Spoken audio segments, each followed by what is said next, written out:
जय जय राम। श्री राम जय राम जय जय राम। श्री राम जय राम जय जय राम। श्री राम जय राम जय जय राम। रघुपति राघव राजा राम। रघुपति राघव राजा राम। रघुपति राघव राजा राम। रघुपति राघव राजा राम। पतित पावन सीताराम। पतित पावन सीताराम। पतित पावन सीताराम। पतित पावन सीताराम। श्री राम जय राम जय जय राम। श्री राम जय राम जय जय राम।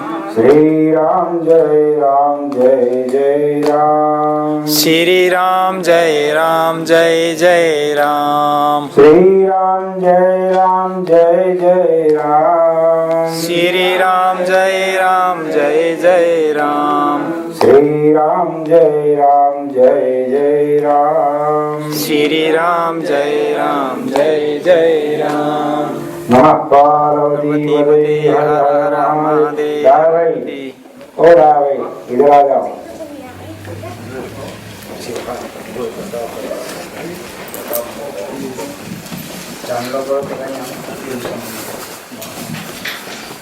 हरि ओम नमो सुनंदाय सहस्रमूर्ते सहस्रपादाक्षि शिरोरभावे सहस्रनाम्ने पुरुषाय शाश्वते सहस्रकोटि युगधारिणे नमः। नमः कमलनाभाय नमस्ते रसायने नमस्ते केशवानंत वासुदेव नमोस्तुते। वासुनाथ वासुदेवस्य वासितं भुवनत्रयं सर्वभूतनिवासोऽसि वासुदेव नमोस्तुते। शंकरं शंकराचार्यं केशवं बादरा पश्चिमुखी जगह कहीं आना है बाद में कर देना कोई बात नहीं। चरणकमलेभ्यो नमः। हरि ओम शांति शांति सद्गुरु भगवान की जय।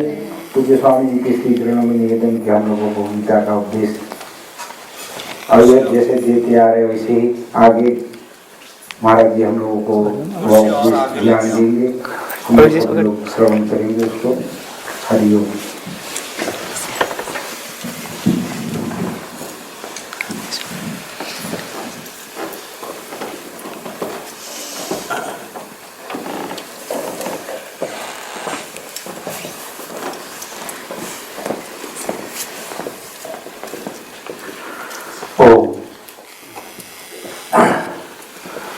ओम सहनाववतु सहनौ भुनक्तु सह वीर्यं करवावहै तेजस्विनावधीतमस्तु मा विद्विषावहै। ओम शांति शांति शांतिः।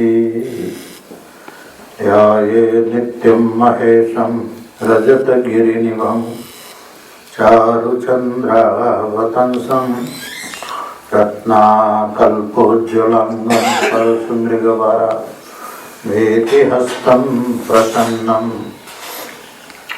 पद्मासेनं समन्तस्तुतममरगणैर्व्यग्रकृत्तिं वसानं विश्वाद्यं विश्ववन्द्यं निखिलभयहरं पञ्चवक्त्रं त्रिनेत्रं नारायणं पद्मभवं वसिष्ठं शक्तिं च तत्पुत्रपराशरं च व्यासं सुखं गौडपदं महन्तं गोविन्दयोगीन्द्रमतास्य शिष्यं श्रीशङ्कराचार्यमतास्य पद्मा पादं च हस्तामलकं च शिष्यं तन्तोटकं वार्तिककारमन्यान् अस्मद्गुरुं सन्ततमानतोऽस्मि।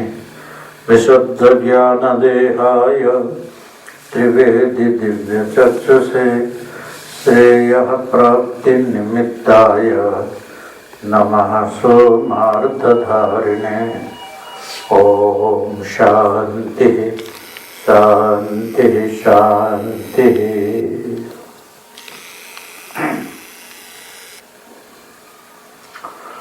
दो मिनट थोड़ा नाम संकीर्तन करते हैं। पहली लाइन में बोलूंगा, दूसरी बार आप। शिवाय नमः ओम शिवाय नमः ओम शिवाय नमः ओम नमः शिवाय शिवाय नमः ओम शिवाय नमः ओम शिवाय नमः ओम नमः शिवाय शिवाय नमः ओम शिवाय नमः ओम शिवाय नमः ओम नमः शिवाय शिवाय नमः ओम शिवाय नमः शिवाय नमः ओम नमः शिवाय हराय नमः ओम हराय नमः ओम हराय नमः ओम नमो हराय हराय नमः ओम हराय नमः हराय नमः ओम नमो हराय हराय नमः ओम हराय नमः ओम हराय नमः ओम नमो हराय हराय नमः ओम हराय नमः हराय नमः ओम नमो हराय भवाय नमः ओम भवाय नमः ओम भवाय नमः ओम नमो भवाय भवाय नमः ओम भवाय नमः ओम भवाय नमः ओम नमो भवाय भवाय नमः ओम भवाय नमः ओम भवाय नमः ओम नमो भवाय भवाय नमः ओम भवाय नमः भवाय नमः ओम नमो भवाय मृडाय नमः ओम मृडाय नमः ओम मृडाय नमः ओम नमो मृडाय मृडाय नमः ओम मृडाय नमः ओम मृडाय नमः ओम नमो मृडाय मृडाय नमः ओम मृडाय नमः ओम मृडाय नमः ओम नमो मृडाय मृडाय नमः ओम मृडाय नमः मृडाय नमः ओम नमो मृडाय शिवाय नमः ओम शिवाय नमः ओम शिवाय नमः ओम नमः शिवाय शिवाय नमः ओम शिवाय नमः ओम शिवाय नमः ओम नमः शिवाय भज मन शिव शिव निरन्तरम् जपमान शिव शिव निरन्तरं भजमान शिव शिव निरन्तरं जपमान शिव शिव निरन्तरं रटमान शिव शिव निरन्तरं स्मरमान शिव शिव निरन्तरं रटमान शिव शिव निरन्तरं स्मरमान शिव शिव निरन्तरं। ॐ नमः पार्वती पतये हर हर महादेव। ओ ओ ओ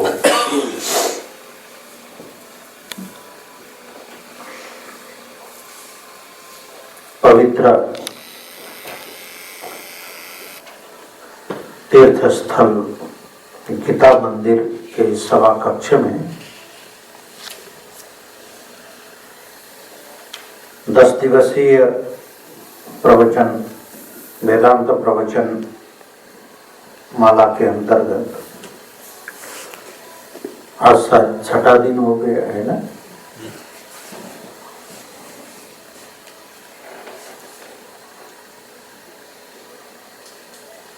श्रद्धेय स्वामी जी की इच्छा अनुसार गीता मंदिर में गीता पर विचार चल रहा है। गीता के 2य अध्याय पर हम विचार कर रहे हैं।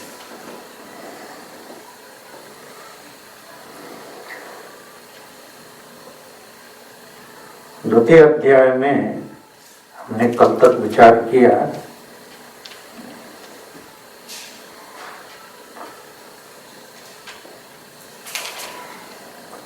श्लोक 19 तक। भगवान श्री कृष्ण अर्जुन के हृदय में जो मोह बैठा हुआ है उसको हटाने के लिए दिव्य गीता ज्ञान का उपदेश कर रहे हैं। अर्जुन को मोह किस बात को लेकर हुआ है कि महाभारत युद्ध होगा तो अपने ही बंधु बांधव मरेंगे और मारे जाएंगे।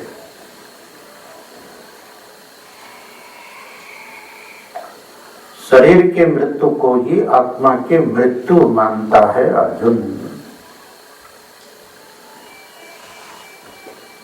प्राय मनुष्य समाज में मुझे लगता है 99% तो यही मानते हैं।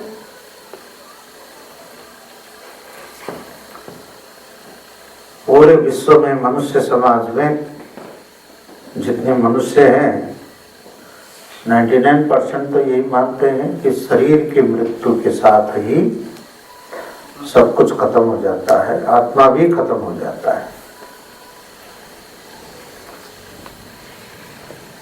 पूर्वीय दर्शन से थोड़ा सा संबंध रखने वाले मनुष्य प्रतिशत ही मानते होंगे कि शरीर के मरने पर भी आत्मा नहीं मरता।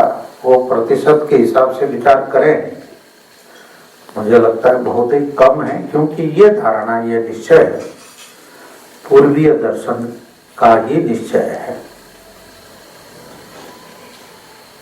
और पूर्वीय वैदिक सनातन धर्म का ये जो सिद्धांत है, हम लोग वैदिक सनातन धर्म मानते हैं, फिर भी इस पर पक्का नहीं बैठ पा रहा है कि शरीर के मरने के बाद भी आत्मा रहता है। अभी भी शंका है। भगवान श्री कृष्ण इसी भ्रांति को हटाना चाहते हैं। तो अर्जुन भी उसी मान्यता का है कि वे शरीर मरने के बाद सब कुछ खत्म हो जाता है। तो इस भ्रांति को हटाने के लिए भगवान ने अनेक युक्तियों से इस बात को समझाया है कि अर्जुन, शरीर के जन्मने से, पैदा होने से आत्मा का कोई संबंध नहीं है। और इसी तरह शरीर के बढ़ने से भी आत्मा का कोई संबंध नहीं, बूढ़ा होने पर भी आत्मा का कोई संबंध नहीं, और इसी तरह मरने से भी आत्मा का कोई संबंध नहीं है। जन्म से लेकर मृत्यु पर्यंत जितने भी परिवर्तन आते हैं, ये सारी परिवर्तन शरीर के लेवल पर है, आत्मा में कोई परिवर्तन नहीं आता है। शरीर के जन्मने से पहले आत्मा जिस रूप में था,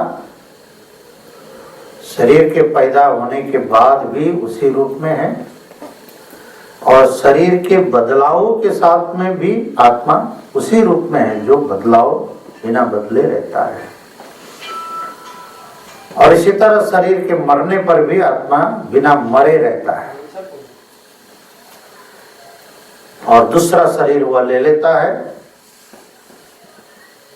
तो बदलाव शरीर में है, विकार शरीर में है, आत्मा में विकार नहीं है। इस बात को समझाने जा रहे हैं। 20वें श्लोक के द्वारा वही बात भगवान श्री कृष्ण अर्जुन को समझा रहे हैं। ये 20 श्लोक बड़ा प्रसिद्ध है गीता का। न जायते म्रियते वा कदाचित् नायं भूत्वा भविता वा न भूयः अजो नित्य शाश्वतोऽयं पुराणो न हन्यते हन्यमाने शरीरे। जायमाने शरीरे आत्मा न जायते। उत्पन्न होने वाला शरीर में आत्मा उत्पन्न नहीं होता।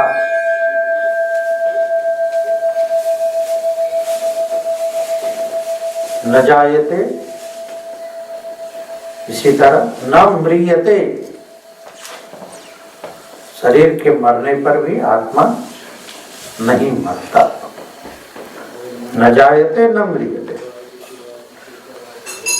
हमारे पूर्वीय दर्शन में 6 भाव विकार मानते हैं। आत्मा के अतिरिक्त अन्य सभी पदार्थों में ये 6 भाव विकार रहता है। 6 भाव विकार, 6 विकार है। उत्पन्न होना, उत्पन्न होकर रहना, बदलना, बढ़ना और घटना और नष्ट होना। उत्पन्न होना पहला भाव विकार, उत्पन्न होकर अस्तित्व में आना दूसरा भाव विकार। हम किसी भी वस्तु को उत्पन्न होने के बाद ही है कह सकते हैं, उत्पन्न होने से पहले है नहीं कर सकते। समझ गए ना? कोई भी वस्तु बनने से पहले हम है नहीं कर सकते, बनने के बाद है कहेंगे।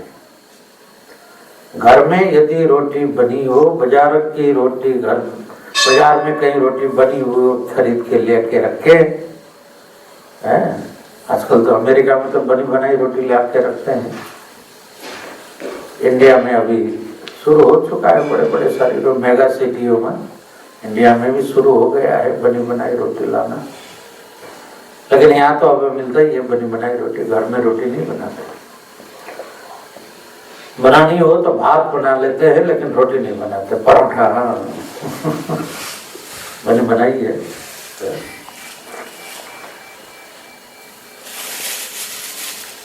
कुछ दिन के बाद अब भात भी बनी बनाई आने लग जाएगा, कोई चिंता नहीं करोगे। सब्जी तो बनी बनाई आता ही है, डब्बा बंद है ना। दाल है, कढ़ी है, राजमा है, दाल मखनी है, ये सब डब्बे में बनी बनाई है।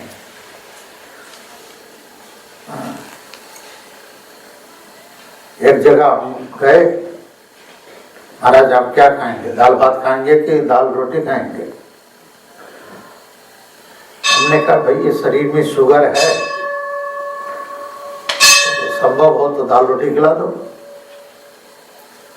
बोले आपको राजमा चलेगा, अच्छा लगता है? बोले राजमा खिला दो। कड़ी, कड़ी भी अच्छी लगती है, बना दो। लेकिन तुम इतनी जल्दी कैसे कड़ी पका पाओगे, कैसे रोटी? तो आधा घंटा भी नहीं लगा होगा, 20 मिनट में महाराज भोजन करने के लिए चलिए। लेकिन क्या बनाया? बोले कड़ी और रोटी।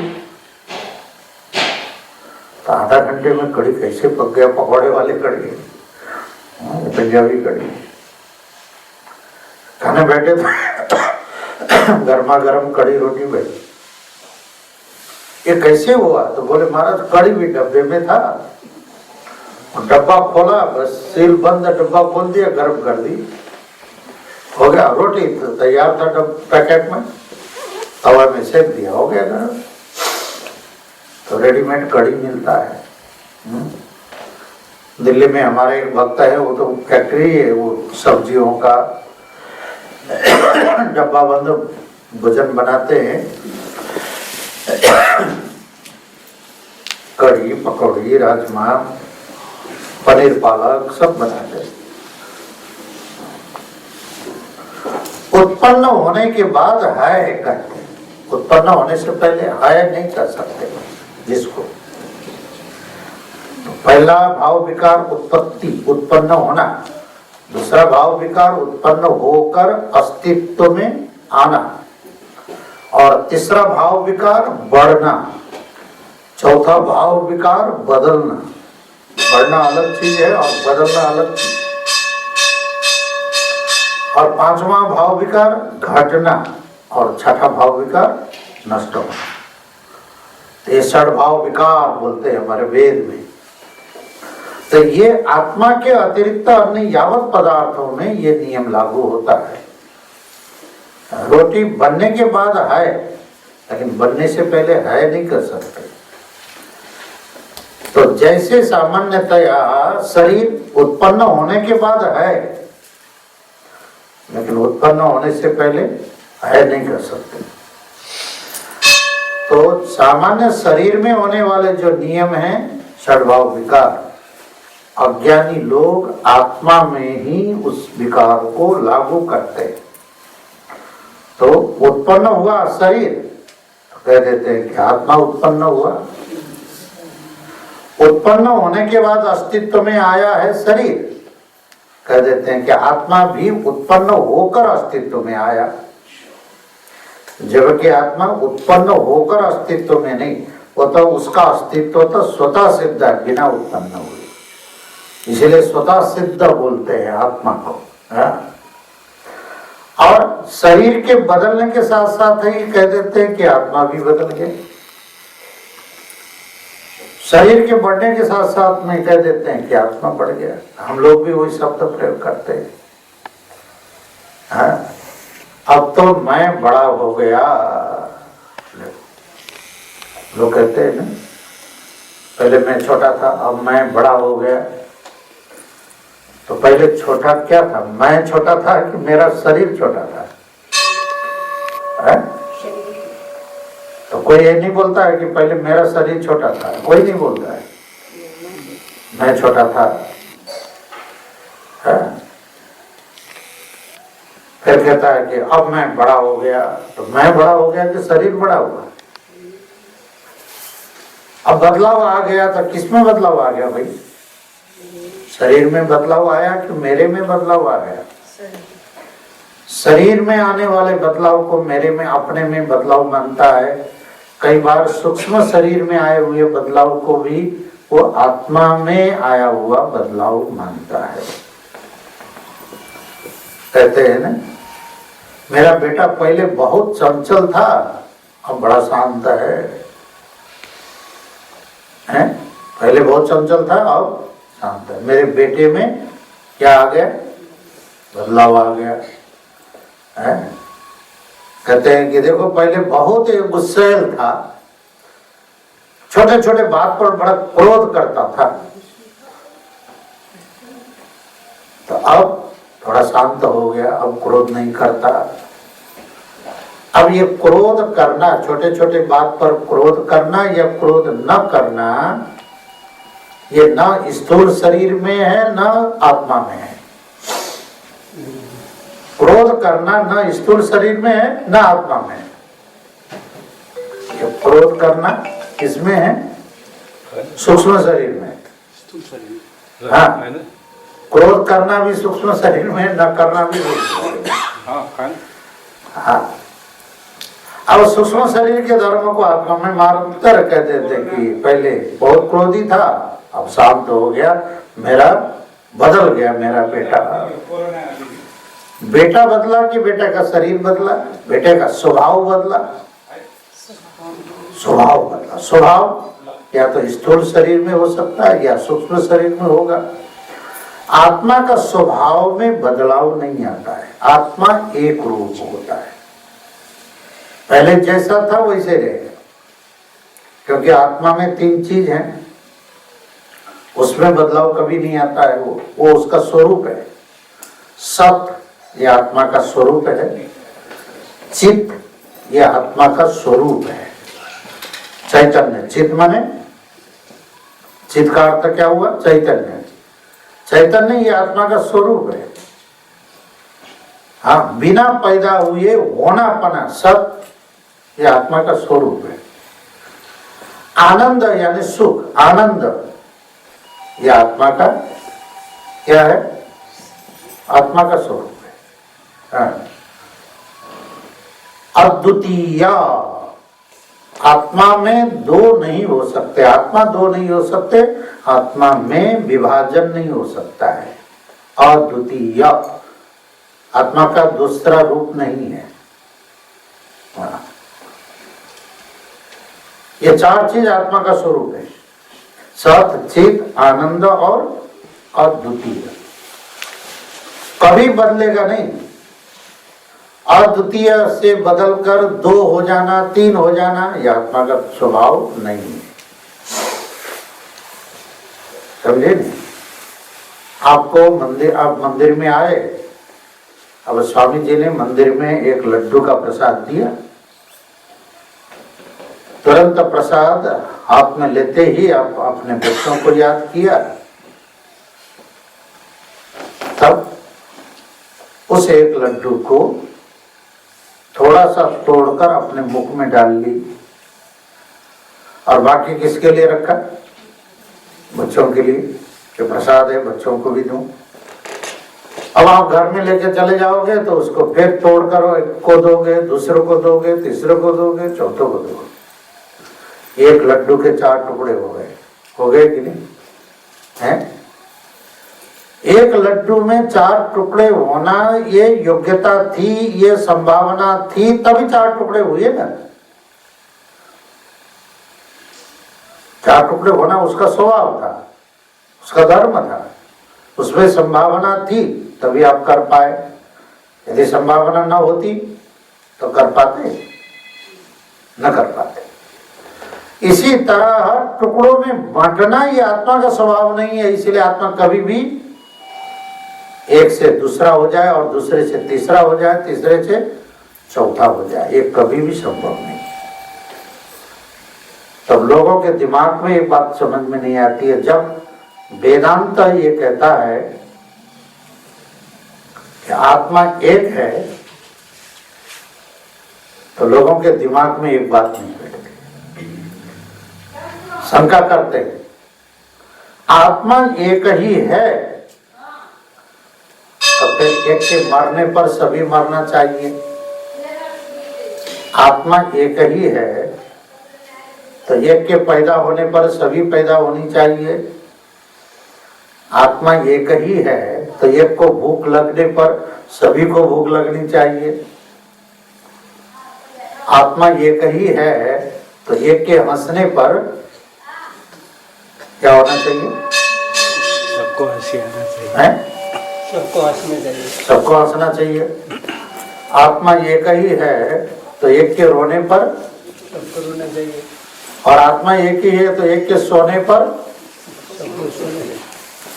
और आत्मा एक ही है तो एक के जगने पर और आत्मा एक ही है तो एक के खड़े होने करण की भूमिका पर हो रहा है, या स्थूल शरीर की भूमिका पर हो रहा है या सूक्ष्म शरीर की भूमिका पर हो रहा है। पापी और पुण्य आत्मा ये स्थूल शरीर से संबंध नहीं है, पाप पुण्य का संबंध सूक्ष्म शरीर से है। हमने जो पुण्य कर्म किया, हालांकि स्थूल शरीर में रहकर पुण्य कर्म करेंगे और वो पुण्य का जो फल है स्थूल शरीर में रहकर ही भोगेंगे। ध्यान देना, पाप कर्म करेंगे तो स्थूल शरीर में रहकर करेंगे और पाप कर्म का फल स्थूल शरीर में रहकर ही भोगेंगे, लेकिन उसका संबंध होगा सूक्ष्म शरीर से। कर्ता और भोक्तापन ये केवल स्थूल शरीर से भी सिद्ध नहीं है, केवल सूक्ष्म शरीर से भी सिद्ध नहीं है, और आत्मा से तो कर्ता भोक्ता का कोई संबंध नहीं है। ये ध्यान देना, आत्मा न करता है न भोगता है। एक कर्ता भोक्ता शरीर इंद्रियों के भूमिका पर है, और क्योंकि हम शरीर और इंद्रियों की अवस्था को अलग अलग विवेक करके पृथक पृथक निश्चय नहीं कर पाते हैं, तो शरीर और इंद्रिय और आत्मा ये तीनों को एक ही मानते हैं और ये तीनों को आत्मा मान लेते हैं। तब आरोप लगाते हैं कि आत्मा करता है, आत्मा भोगता है, जबकि आत्मा में कर्ता भोक्तापना नहीं है। मैं अक्सर एक एग्जाम्पल से समझाया करता हूं, तो वो बड़ा जस्ता है वो दृष्टांत। जैसे मैं कहा करता हूं, अब ठंडी का सीजन आ रहा है, अमेरिका में आ चुका है लगभग, तो प्राय ठंडियों में हम लोगों ने घर को गर्म करने का व्यवस्था रखी है। घर को गर्म करना चाहिए, है? अब गर्मियों में घर को ठंडा करना है, तो सामान्य व्यक्ति क्या कहते हैं कि घर गर्म कौन करता है? तो बिजली से घर गर्म होता है ना, इलेक्ट्रिसिटी। सामान्य व्यक्ति ये कहता है कि बिजली से घर गर्म होता है। घर को गर्म करने किससे? तो बोले हीटर से। पानी गर्म करना हो तो किससे करोगे? हीटर से, गीजर से। और घर ठंडा करना हो तो किससे करोगे? बिजली से करोगे कि हीटर से? बिजली से। यही तो समस्या है, बिजली न गर्म करता है न ठंडा करता है। रोशनी करना हो तो किससे करोगे? वो भी बिजली से। रोशनी करने का काम बिजली का नहीं है। और समझ में आया कि नहीं? रोशनी करने का काम बिजली का नहीं है। बिजली रोशनी नहीं करती है। पानी गर्म करने का काम बिजली नहीं करती, और पानी ठंडा करने का काम बिजली नहीं करती है। ठंडा कौन करता है? हाँ, यही तो। यंत्र करने का काम यंत्र का है, बिजली का नहीं है। एयर कंडीशन हो, एयर कंडीशन बिजली है कि यंत्र है? हीटर बिजली है कि यंत्र है? हीटर यंत्र है ना, हीटर बिजली तो नहीं है। हीटर बिजली है, हीटर और बिजली दोनों एक ही है। बोलो, हीटर दूसरी चीज है, बिजली दूसरी चीज है। और पानी गर्म करने का काम बिजली का कि हीटर का? बोलो।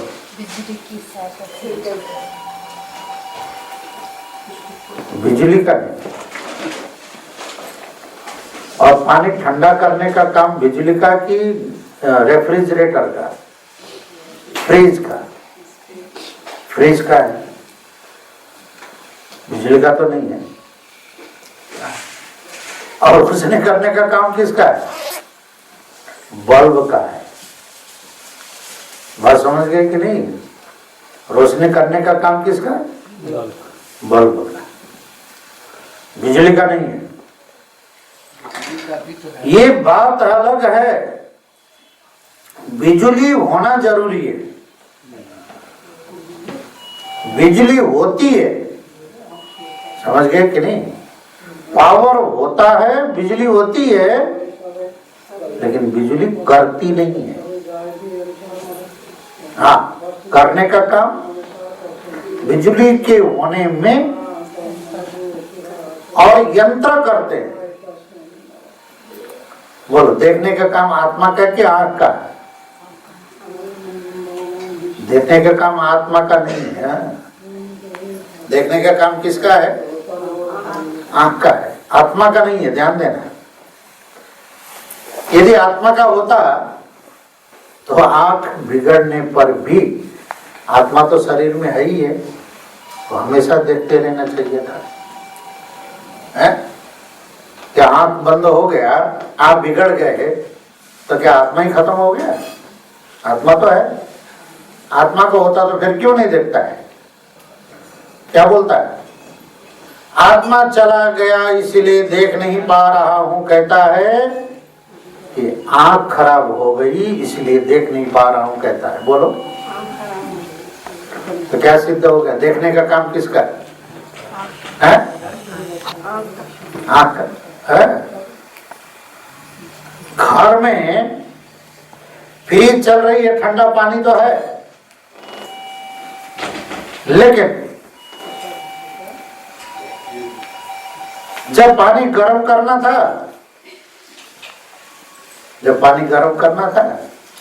गर्म नहीं हो रहा है। वो देखता है बिजली तो है, लेकिन पानी गर्म नहीं हो रहा है, तो क्या कहेगा? बिजली चली गई इसीलिए पानी गर्म नहीं हो रहा है, कहता है कि हीटर बिगड़ गया इसीलिए पानी गर्म नहीं हो रहा है, कह रहा है। बिजली तो है उसके घर में। जब वो टेस्टर लगाकर, करंट लगाकर टेस्ट करता है, बिजली है, फिर भी पानी गर्म नहीं हो रहा है, तो वो क्या कहता है? हीटर बिगड़ गया, खराब हो गया। इसका मतलब पानी गर्म करने का काम किसका है? बिजली का कि हीटर का? ठंडा करने का काम किसका? फ्रिज का कि बिजली का? रोशनी करने का काम किसका? बिजली का कि बल्ब का? इसी तरह देखने का काम किसका? आत्मा का या आंख का? सुनने का काम किसका? बोलो, आत्मा का कि कान का? सूंघने का काम किसका? आत्मा का कि नाक का? चखने का काम किसका? और छूने का काम किसका? आत्मा का तो है, आत्मा का है। कान की श्रवण शक्ति चली गई, कान बिगड़ गए, तो क्या कहता है? कान की सुनने की शक्ति चली गई, ये कहता है कि आत्मा चली गई, कहता है। बोलो, आत्मा नहीं है इसलिए मैं नहीं सुन पा रहा हूं, कहता है कि कान नहीं है इसलिए सुन नहीं पा रहा हूं, कहता है। आंख नहीं है इसलिए मैं देख नहीं पा रहा हूं, कहता है कि आत्मा नहीं है इसलिए देख नहीं पा रहा हूं, कहता है। बोलो,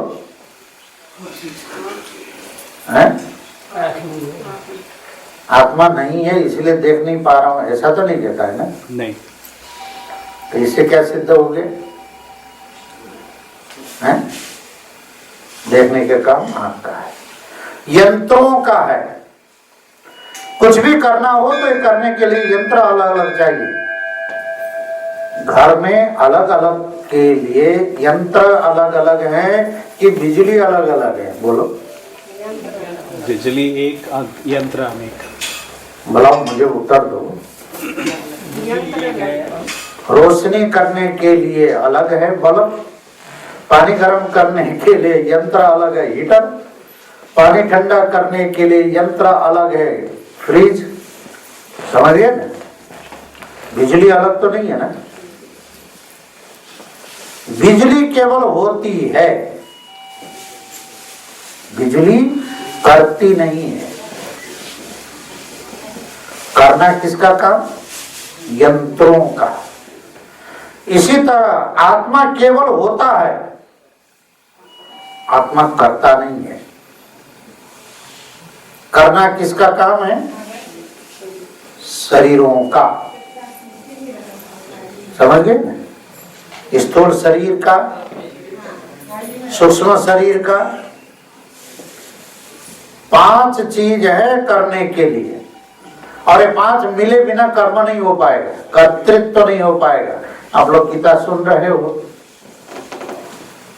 18वें अध्याय में जाकर भगवान ने स्पष्ट कर दिया है, ये 5 मिलेंगे तभी जाकर कर्म होगा। 5 के बिना कर्म नहीं हो सकता है। और कर्म ये 5 के भूमिका पर होते हैं। आत्मा इन 5 में से नहीं आता है, 5 में ये आत्मा नहीं आता। तो ये 18वां अध्याय का श्लोक है ये। अधिष्ठानम तथा कर्ता करणम च पृथक विधम विविधाश्च पृथक चेष्टा दैवं चैवात्र पंचमम न्याय्यं वा विपरीतं वा पंचैते तस्य हेतवा।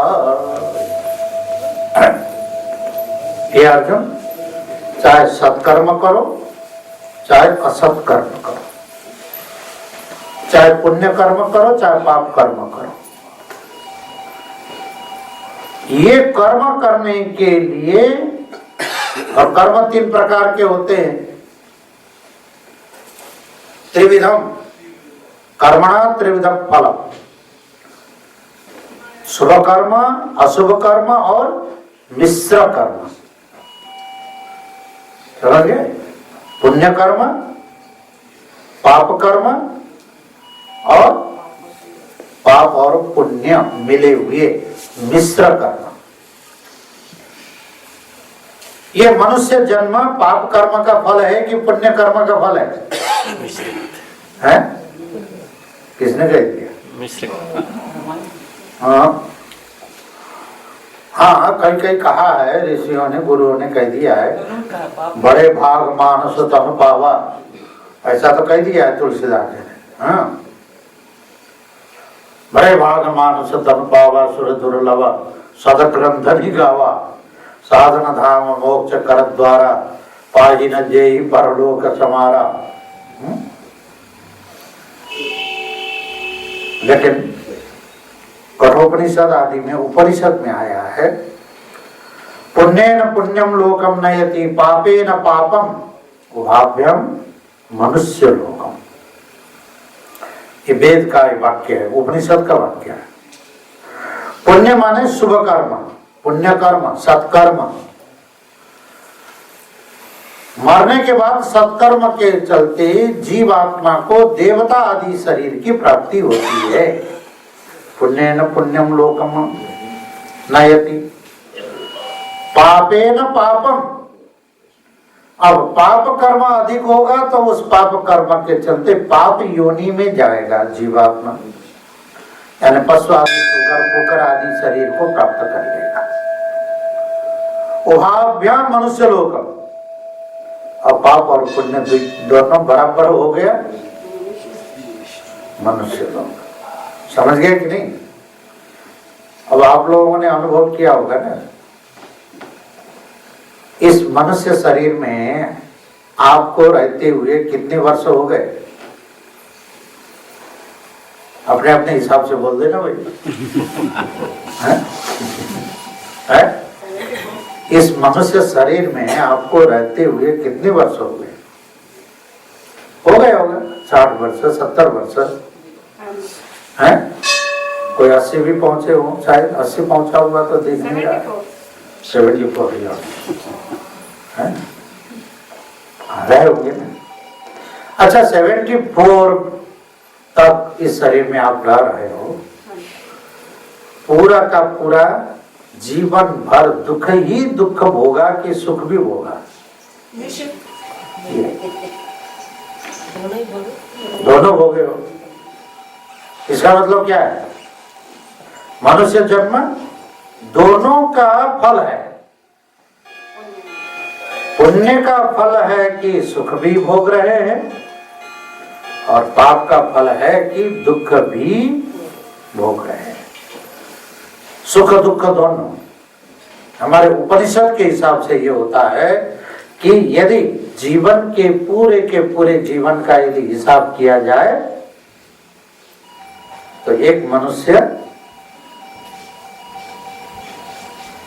चाहे कोई भी हो, यदि मनुष्य है, औसतन 50-50, समझे कि नहीं? औसतन यदि निकाला जाए तो उसने दुख कितना भोगा तो 50%, और सुख कितना भोगा तो 50%। क्योंकि मनुष्य शरीर ही 50% पाप और 50% पुण्य का फल है। देखो, अगर इस पाप का फल न होता तो फिर इस शरीर में कभी भी दुख किसी को भी न होता। समझे कि नहीं? अब प्रशंसा इस अर्थ में कर देते हैं कि इस शरीर में सत्संग करने की क्षमता है, भगवत आराधना करने की क्षमता है, जप ध्यान तप आदि शुभ कर्म करने की क्षमता है। तो उन साधनों को प्रयोग करके जो साधन इसको प्राप्त हुआ है, उन साधनों की महिमा के लिए इसको बड़े भाग मानुष तनुपावा कह दिया गया है। अन्यथा मनुष्य जीवन पुण्य और पाप दोनों कर्मों का फल भोगना पड़ता है। लेकिन मिश्र कर्म से जीव मनुष्य शरीर प्राप्त होता है। ये कठोपनिषद प्रमाण है, इसलिए हम उपनिषद के आधार पर ये बात कह रहे हैं। और आप लोगों को अनुभव भी यही हो रहा है जीवन में, सुख दुख दोनों का मिश्र अनुभव हो रहा है कि नहीं जीवन में? बोलो।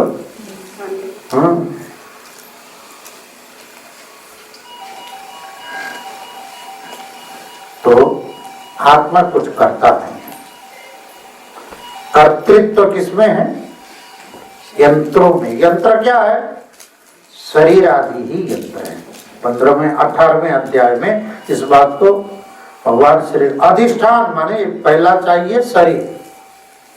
कर्म करने के लिए 5 चीज चाहिए। वो 5 चीज में से पहला साधन क्या है? स्थूल शरीर। शरीर शब्द का अर्थ स्थूल शरीर लेना। अधिष्ठानम तथा कर्ता। दूसरा चाहिए चिदाभास। ध्यान देना, आत्मा अलग चीज है, आत्माभास अलग चीज है।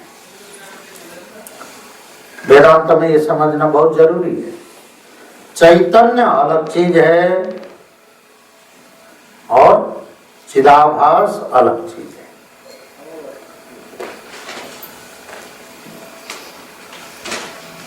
ये शरीर में कर्ता के रूप में क्या रहता है?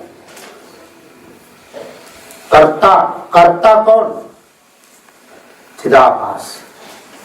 वेदांत के भाषा में चिदाभास कहते हैं, और आपके समझने की भाषा में हम कह दे तो उसी को जीवात्मा कहते हैं। आत्मा अलग चीज है, ध्यान देना हो। इसलिए हम 2 डिफरेंस करते हैं, जीवात्मा और परमात्मा। और जिसको परमात्मा कहते हैं उसको आत्मा कहते हैं, और जिसको जीवात्मा कहते हैं वो करता है। करता है माने जीवात्मा करता है, आत्मा करता नहीं है। जीवात्मा क्या है तो बोले आत्माभास, चिदाभास। अंतःकरण में चैतन्य का जो प्रतिबिंब है उसको क्या कहते हैं? चिदाभास, चिद आभास। चित्त और चित आभास, चिदाभास। चिदाभास क्या है पता है? आप एक दृष्टांत से समझ लेना चिदाभास को। आप लोगों ने आज तक जब से पैदा हुए हो, आज तक, हमने एक दिन पहले भी पूछा था, जब से पैदा हुए हो आज तक अपने आंखों से अपना चेहरा देखा है, अपना मुख देखा है? हैं? आज तक आप लोगों ने अपने ही आंखों से अपना चेहरा देखा है? शीशे में देखा आपने? शीशे दिखाता है ना? शीशे में अपना चेहरा देखा है कि मुखाभास देखा है? मुख देखा है कि मुखाभास देखा है? शीशे में मुख देखा है। आपका मुख शीशे में है कि गर्दन के ऊपर है? उत्तर दे दो भैया। मुख कहाँ है? गर्दन के अंदर है? आपका मुख गर्दन के ऊपर है कि दर्पण के अंदर, शीशे के अंदर है? आपको क्या लग रहा है? आपका एक्सपीरियंस तो होगा, वो बता दीजिए ना। मुख कहाँ है? चिदाभास जो है, नहीं नहीं, मुख की बात पूछ रहा हूँ। मुख दर्पण में है कि गर्दन के ऊपर है? गर्दन के ऊपर है, दिखाई प्रतिबिंब उसमें दिखा देता है। इसीलिए तो पूछ रहा हूँ, मुख गर्दन के ऊपर है तो दर्पण में कैसे दिखेगा? इसका मतलब दर्पण में मुख नहीं है। फिर भी दिखता है तो क्या दिखता है? मुखाभास। अब समझ में आ गया कि नहीं? मुख और मुखाभास में क्या डिफरेंस है?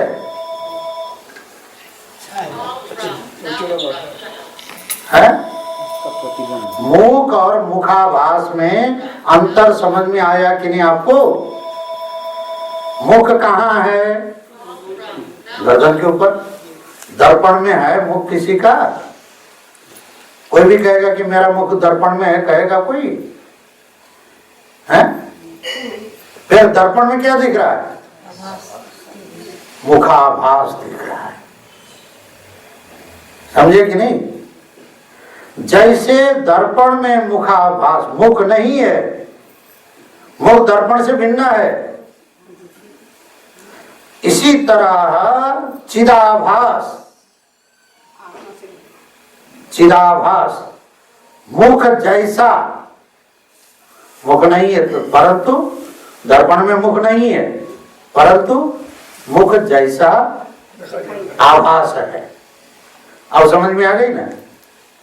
मुख नहीं है लेकिन मुख जैसा दिख रहा है। इसी तरह अंतःकरण में आत्मा नहीं है। अंतःकरण में आत्माभास है, चिदाभास है। आत्मा क्या है? चित है। और अंतःकरण में क्या दिख रहा है? चिदाभास। कर्ता कौन है? चित है कि चिदाभास है? चित कर्ता नहीं है। कर्ता क्या है? चिदाभास। चिदाभास का अर्थ समझ में आ गया आपको? चिदाभास माने जीवात्मा। कर्ता आत्मा है कि जीवात्मा है? जीवात्मा है। कर्ता भोक्ता कौन है? जीवात्मा। देखो, मुख होने के लिए दर्पण होना जरूरी है कि नहीं? है? आप लोग तो मुखाभास देखते हो ना, दिन में मुखाभास देखे बिना घर से बाहर पांव रखते हो? है? विशेष करके माता हैं तो कहीं जाना हो तो पहले अपने अटेंशन कहाँ लगाती हैं? है? दर्पण के आगे खड़े होकर मैं ठीक हूं कि नो बोलो। है? उसके सामने हाजिरी लगाते हो तब बाहर कदम रखते हो। हाजिरी कहाँ रहती है? सबसे पहले दरवाजे से बाहर निकलने से पहले तुम्हारी है मिरर के आगे ना, वहां खड़े ना हुए बिना कोई बाहर कदम नहीं रखता है। मैं तो ये कहता हूं क्योंकि मुखाभास देखने के लिए माताएं तो अपने मनी बैग में भी मिरर जरूर रखती है, क्योंकि मुख दिखता नहीं है, इस कारण से अपने ही मुख देखने के लिए दूसरे पर निर्भर करना पड़ता है। और दूसरा कह दे तुम्हारा मुख है तब हम मानेंगे। ध्यान देना, मुखाभास सिद्ध होने के लिए कितनी चीज चाहिए? मुखाभास, मैं आपको प्रश्न कर रहा हूं, मुखाभास सिद्ध होने के लिए कितनी चीज चाहिए?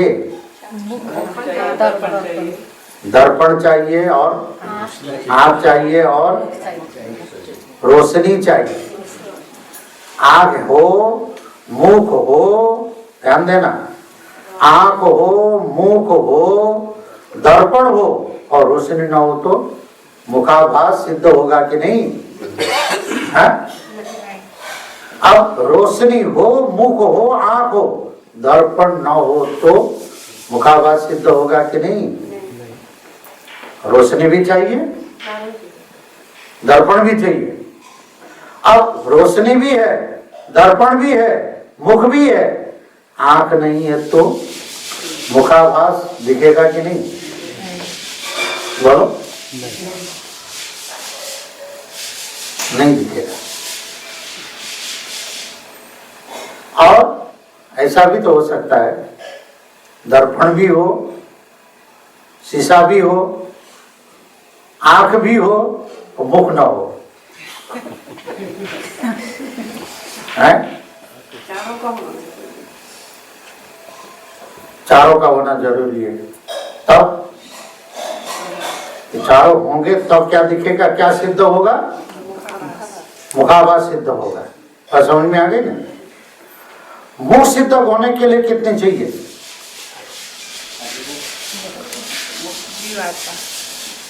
मुख सिद्ध होने के लिए क्या क्या चाहिए बोलो?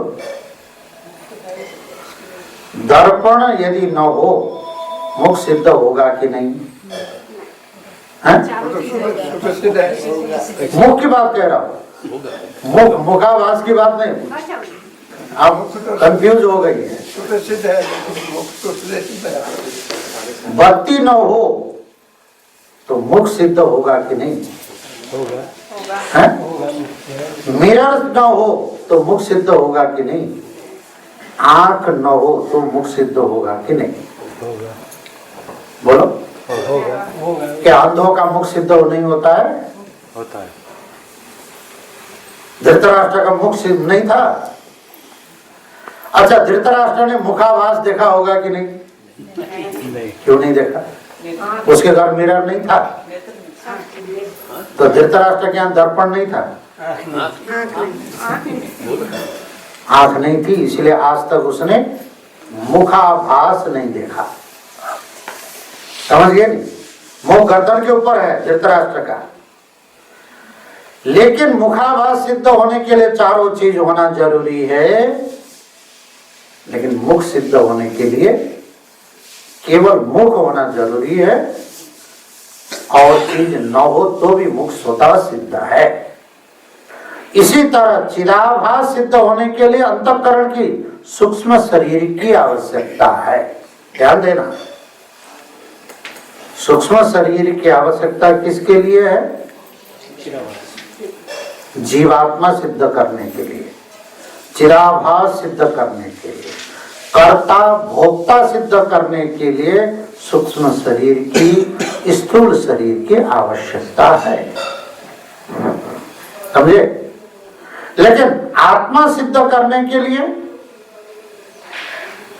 आत्मा सिद्ध करने के लिए स्थूल शरीर की भी आवश्यकता नहीं, अंतःकरण की भी आवश्यकता नहीं, प्राण की भी आवश्यकता नहीं है। ये तो आप लोगों को समझ में नहीं आएगी।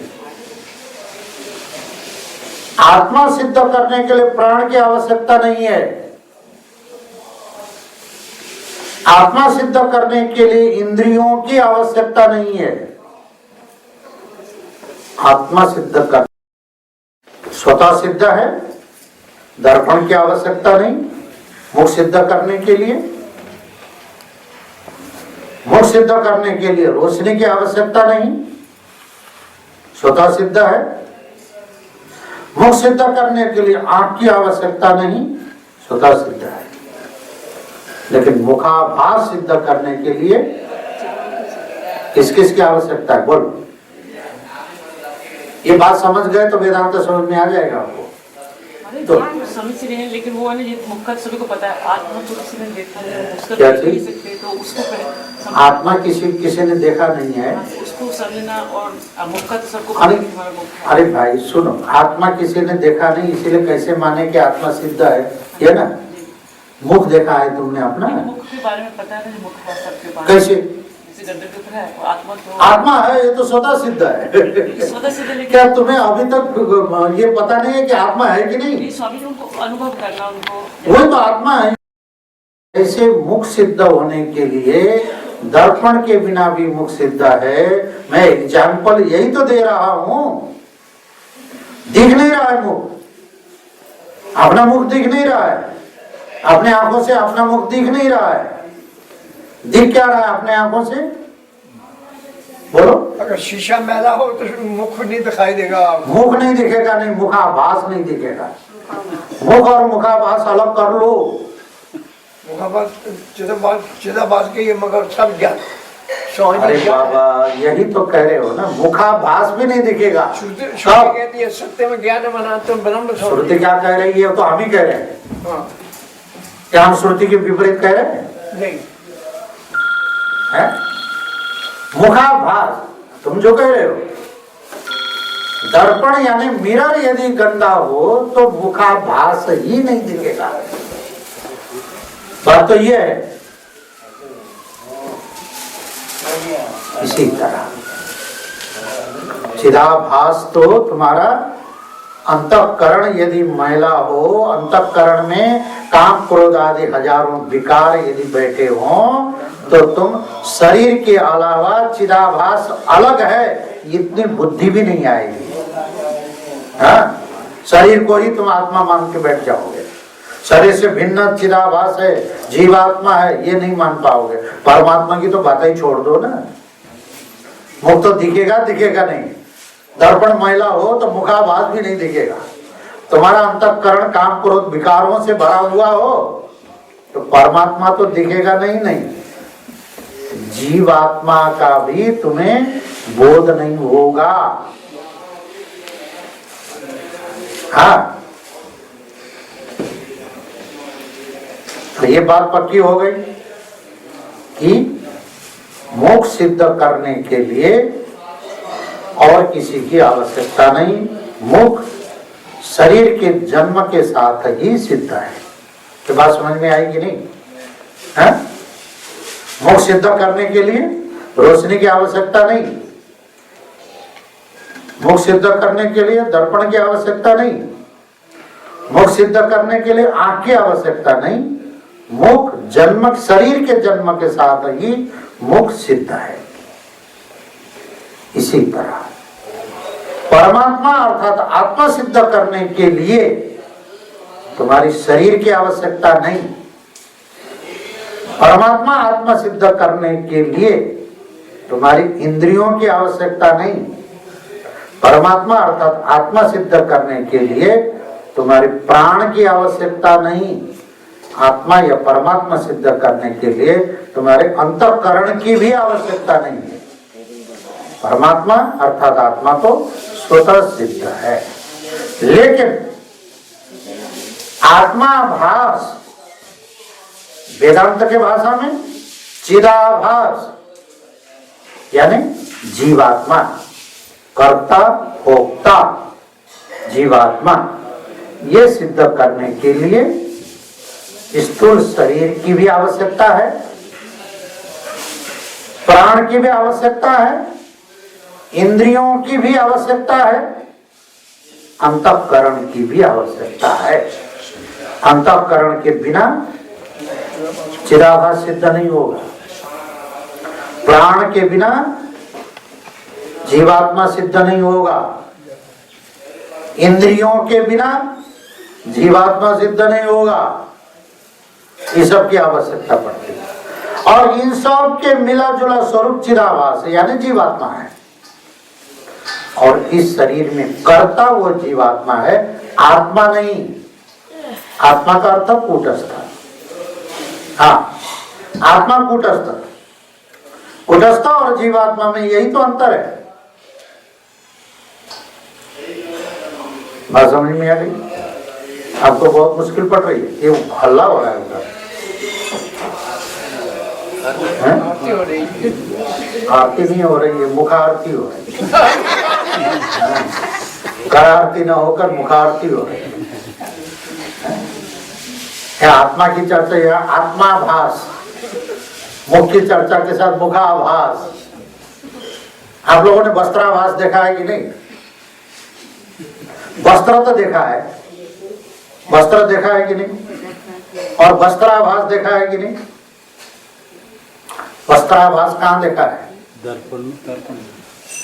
ठीक कह रहे हो, दर्पण में वस्त्राभास है, वस्त्र नहीं है, ये भी ठीक कह रहे हो।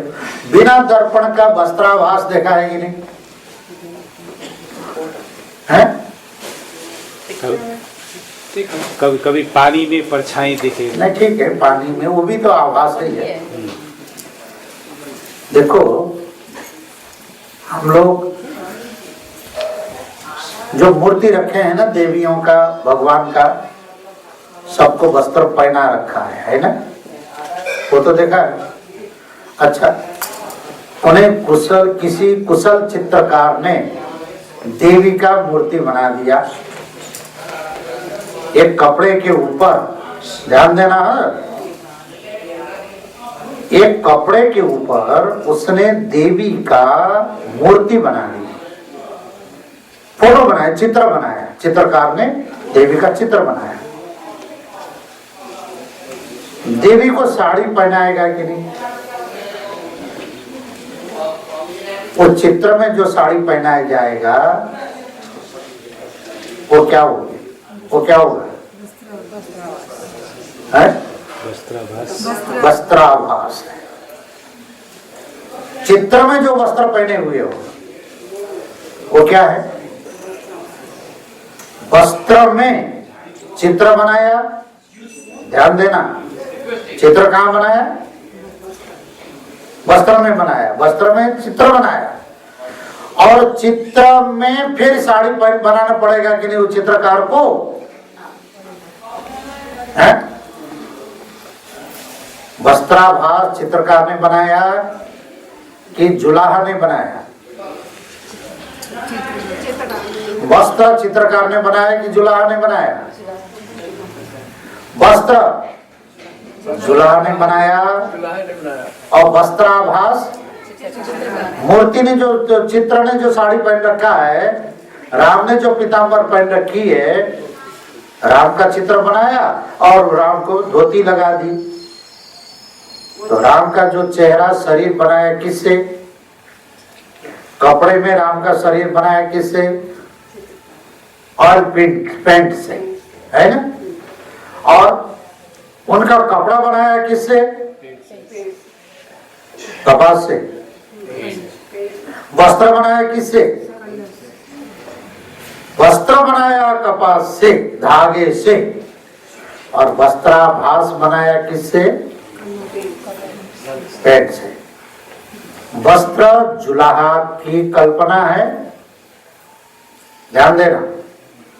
वस्त्र जुलाहा की कल्पना है और वस्त्राभास जुलाहा की कल्पना नहीं है। वस्त्राभास किसकी कल्पना है? चित्रकार की कल्पना है। वस्त्र बनाया किससे? कपास धागे से। समझ गया क्या? वस्त्राभास बनाया किससे? कपाल से। वस्त्राभास का कपास से बनता है बाबा। पेंटर ने देवी का पेंट किया, उसके बाद देवी को साड़ी बनाया। वो साड़ी क्या कपास से बनी है?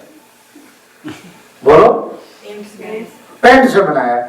जिस स्याही से, है, जिस ब्रश से, जिस स्याही से, जिस ऑयल पेंट से राम की मूर्ति बनाई, उसी ऑयल पेंट से राम का पीताम्बर बनाया। बोलो, राम और राम के पीताम्बर में क्या अंतर हो गया? क्या अंतर हुआ? बोलो, मटेरियल में कोई अंतर? मटेरियल में कोई डिफरेंस नहीं है, कल्पना में डिफरेंस है।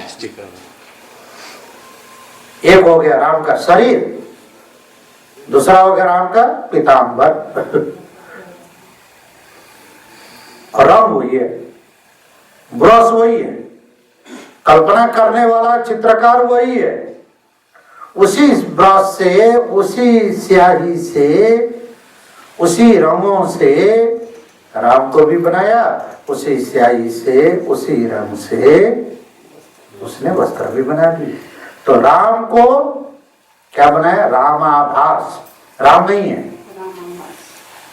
ध्यान देना है। राम कई चित्रकार के द्वारा बनाया जा सकता है? बोलो, राम चित्रकार बना सकता है राम को, लेकिन कपड़े में क्या बनाया? ध्यान देना, रामाभास, राम नहीं, रामाभास यानी राम जैसा, कृष्णाभास यानी कृष्ण जैसा। चित्र में मनुष्य बना दिया तो क्या बनाया? मनुष्य बनाया कोई? कपड़े में मनुष्य बना सकता है? बना दिया तो क्या हुआ? उसको मनुष्याभास।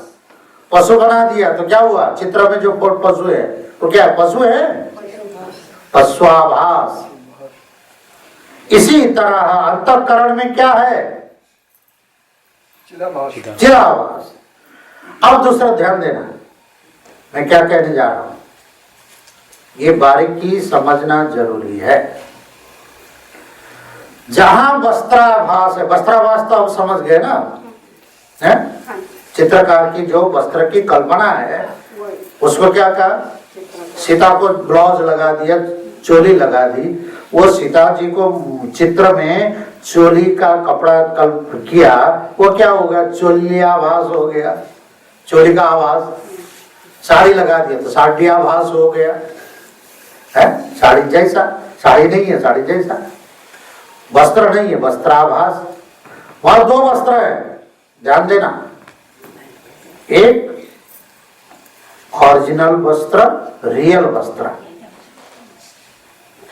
रियल वस्त्र किसका आधार है? आधार, वस्त्राभास का आधार रियल वस्त्र। चित्रकार ने वस्त्राभास की कल्पना की कहां? आधार कहां? कपड़े में। वो जो कपड़ा है रियल कपड़ा है कि नहीं? अब जब वस्त्राभास बनाया जाता है, वस्त्र के ऊपर वस्त्राभास, समझ में आई कि नहीं आपको? एक कपड़े में, व्हाइट कोरा कपड़े में किसी ने घर बना दी, कमरा बना दिया चित्रकार ने, और उस कमरे में अंदर से पर्दा बनाया, खिड़कियों में पर्दा लगाया हुआ बनाया। तो वहां पर्दा भी कपड़ा है कि नहीं? एक है मूल कपड़ा, दूसरा चित्रकार की कल्पना रूप पर्दाभास। वो पर्दाभास का आधार क्या है? कपड़ा। तो दो कपड़े हो गए कि नहीं वहां? है? दो कपड़े हो गए, एक रियल कपड़ा और दूसरा पर्दाभास। तो पर्दे में यानी कपड़े में कपड़ाभास यानी पर्दाभास। तो जहां पर्दाभास बनाया है वहां रियल कपड़ा दिखता है। बोलो, यही तो हो रखा है। यहाँ अंतःकरण में दो चैतन्य हैं, एक रियल चैतन्य जिसको कुटस्थ कहते हैं वेदांत की भाषा में, दूसरा चिदाभास, वो भी यही है। जैसे उस पर्दे में दो कपड़े हैं, एक रियल कपड़ा जो मूर्ति का भी आधार है, मूर्ति के वस्त्रों का भी आधार है, जो घर का चित्र बनाया उस घर का भी आधार है, खिड़की बनाई उसका भी आधार है, और दूसरा खिड़की में जो पर्दा बनाया था स्याही से उस बने हुए पर्दाभास यानी वस्त्राभास का भी आधार है। लेकिन जहाँ घर भी नहीं बना, खिड़की भी नहीं बनी, पर्दा भी नहीं बना,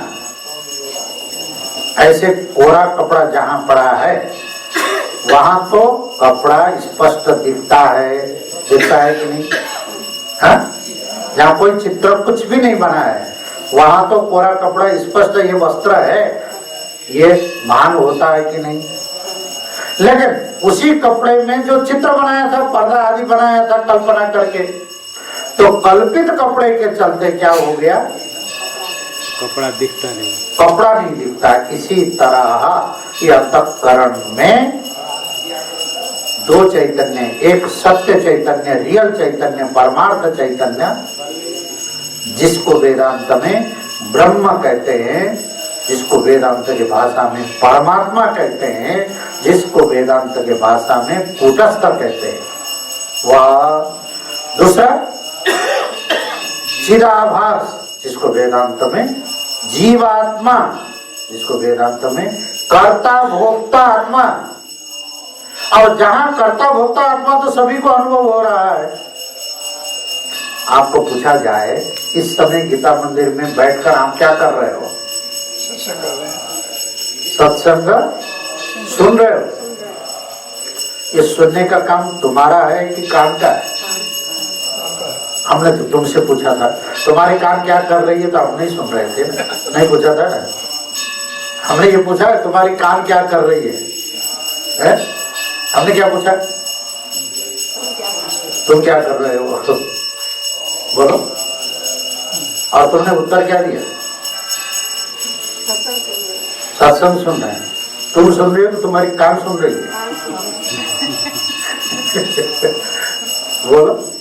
गायब हो गया कान के सामने, तुम गायब हो गए, कान ही तुम्हारे सामने आ गया और कान ही मैं के रूप में आ गया। देखो, और इसी तरह वस्त्राभास दिखता है, वस्त्र नहीं दिखता। इसी तरह चिदाभास का भान होता है, चित का भान नहीं होता। इस बात को और स्पष्ट करेंगे कल, परसों परसों वो सॉरी कल मंगल चौथी के कार्यक्रम में यहाँ कहते हैं 4 बजे से लेकर 7:30 बजे तक पूजा माताओं का, ये मंगल चौथी, करवा चौथी क्या क्या है उसका कार्यक्रम होगा। तो ये प्रवचन विक्षेप होगा, तो प्रवचन नहीं चल पाएगा। तो स्वामी जी के कथन अनुसार कल का प्रवचन हमने स्थगित किया है और परसों फिर आगे की चर्चा करेंगे कि चिदाभास क्या है, कर्ता कौन है, अकर्ता कौन है? आप लोगों को कंफ्यूज होता है यही ना। एक तरफ तो वेदांत कहता है आत्मा पैदा नहीं होता है, कर्ता नहीं है, भोक्ता नहीं है, पापी नहीं है, पुण्य नहीं है। दूसरी तरफ फिर यही सब कहते हैं आत्मा करता है, जैसा कर्म करता है वैसा ही फल भोगता है। क्या था? आपको वेदांत आता है? थोड़ा मुझे आता है। आप सर्टिफिकेट दे दोगे मुझे? आता है, थोड़ा आता है। नहीं, आप सर्टिफिकेट दे दोगे मुझे? मैंने पक्का तो नहीं देने वाला, पर आता है थोड़ा थोड़ा। आप पक्का नहीं दोगे मुझे सर्टिफिकेट? पक्का नहीं दूंगा। अरे आप किस आधार से कह रहे हो पक्का नहीं बोलते नहीं वेदांत? आपको आज समझाया थोड़ा सा आपने अच्छा से। और कल आए थे? आया नहीं। परसों आए थे? 5 दिन से आए, फिर कैसे जजमेंट कर रहे हो आप? स्वामी जी ने आज फोन किया। अरे भाई आपका गीता मंदिर और फोन करें तभी हमें आप, मगर हमें पता नहीं था आप आ रहे हैं। चलो जी। ओम चंद्रशेखर चंद्रशेखर चंद्रशेखर पाहि मां। चंद्रशेखर चंद्रशेखर चंद्रशेखर पाहि मां। चंद्रशेखर चंद्रशेखर चंद्रशेखर रक्ष मां चंद्रशेखर चंद्रशेखर चंद्रशेखर रक्ष मां राम राघव राम राघव राम राघव पाहि मां राम राघव राम राम राघव पाहि मां राम राघव राम राघव राम राघव रक्ष मां राम राघव राम राघव राम राघव रक्ष मां कृष्ण केशव कृष्ण केशव कृष्ण केशव पाहि मां कृष्ण केशव कृष्ण केशव कृष्ण केशव पाहि मां कृष्ण केशव कृष्ण केशव कृष्ण केशव रक्ष मां कृष्ण केशव कृष्ण केशव कृष्ण केशव रक्ष मां चंद्रशेखर चंद्रशेखर चंद्रशेखर पाहि मां चंद्रशेखर चंद्रशेखर चंद्रशेखर पाहि मां चंद्रशेखर चंद्रशेखर चंद्रशेखर रक्ष मां चंद्रशेखर चंद्रशेखर चंद्रशेखर रक्ष मां चंद्रशेखर रक्ष मां ओम पूर्णमदः पूर्णमिदं पूर्णात् पूर्णमुदच्यते पूर्णस्य पूर्णमादाय पूर्णमेवावशिष्यते ओम शांति शांति शांति ओम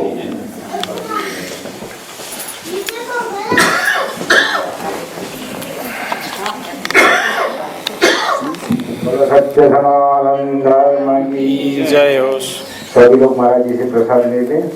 और कल जैसे महाराज जी ने कहा कि कल करवा चौथ है तो यहाँ जो सत्संग का कार्यक्रम है वो नहीं होगा, स्थगित है कल का दिन केवल। तो आप लोग पुनः परसों फिर आइएगा 6 बजे से। करवा चौथ कल है, कल चंद्रमा का दर्शन 8:45 PM।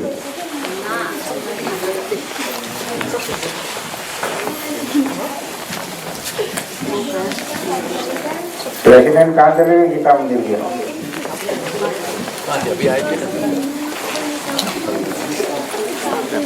अरे उधर चले गए।